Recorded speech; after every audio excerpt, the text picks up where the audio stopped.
Lebih mesra disapa dengan panggilan Bonda.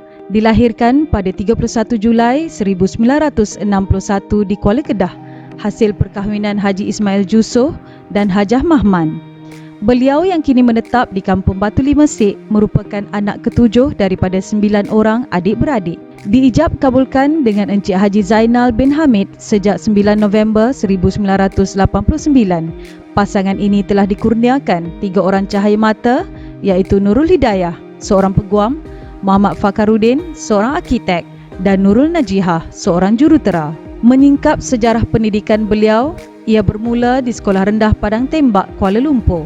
Seterusnya, beliau ke Ampang Girls School, Kuala Lumpur sebelum ke Sekolah Menengah Kebangsaan Sultanah Asma, Alostar, Kedah.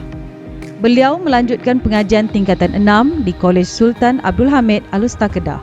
Seterusnya, beliau ke Universiti Kebangsaan Malaysia dalam ijazah Sarjana Muda Pendidikan. Kerjaya beliau bermula di Sekolah Menengah Kebangsaan Batu Lima Sek, Kedah pada tahun 1987. Pada tahun 1998, beliau berpindah ke Sekolah Menengah Kebangsaan Sek dan dilantik sebagai guru kanan bahasa. Beliau dinaikkan pangkat sebagai guru penolong kanan hal ewa murid di sekolah yang sama pada tahun 2001. Pada tahun 2005, beliau berkhidmat sebagai penolong kanan pentadbiran di Sekolah Menengah Kebangsaan Seri Enggang. Tanggal 16 Januari 2009, beliau memulakan tugasnya sebagai pengetua di Sekolah Menengah Kebangsaan Cepir dan beliau menyambung perkhidmatan sebagai pengetua di Sekolah Menengah Kebangsaan Baling bermula pada tahun 2016 dan kemudian bersara sebagai pengetua pada tahun 2019.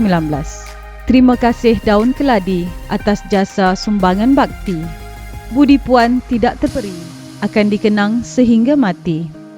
Sepanjang 34 tahun berkhidmat dalam bidang pendidikan, banyak sumbangan dan kejayaan yang dilakar dalam kerjaya beliau. Sekolah Menengah Kebangsaan Cepir yang diterajui oleh beliau telah banyak mencatat kejayaan cemerlang, khususnya dalam co-curriculum.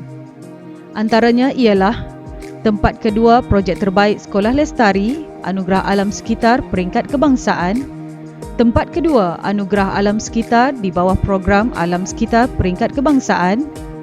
Penyertaan Kelab Pelancongan dan Alam Sekitar dalam program Pendidikan Alam Sekitar anjuran WWF, JPN dan PPD.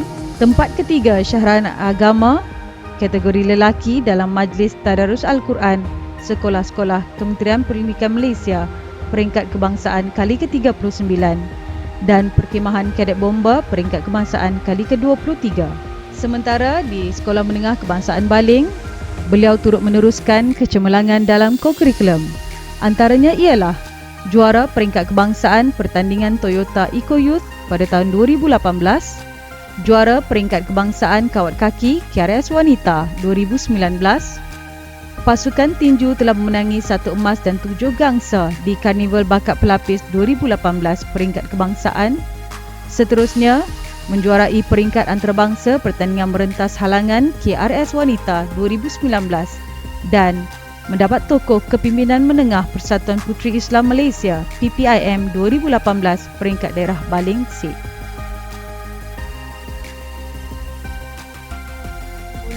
Harapan Bonda pada semua warga pendidikan.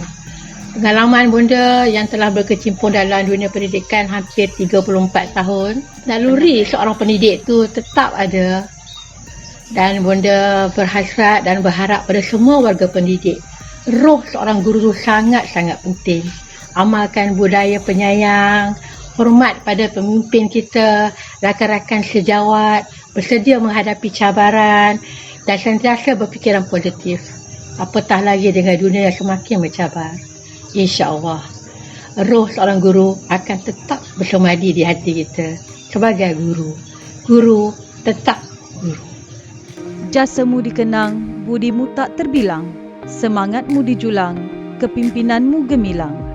Atas jasa dan sumbangan beliau dalam dunia pendidikan hampir 34 tahun ini, dengan ini tokoh guru bagi daerah Sek pada tahun 2020 dianugerahkan kepada Puan Haja Zahara binti Ismail.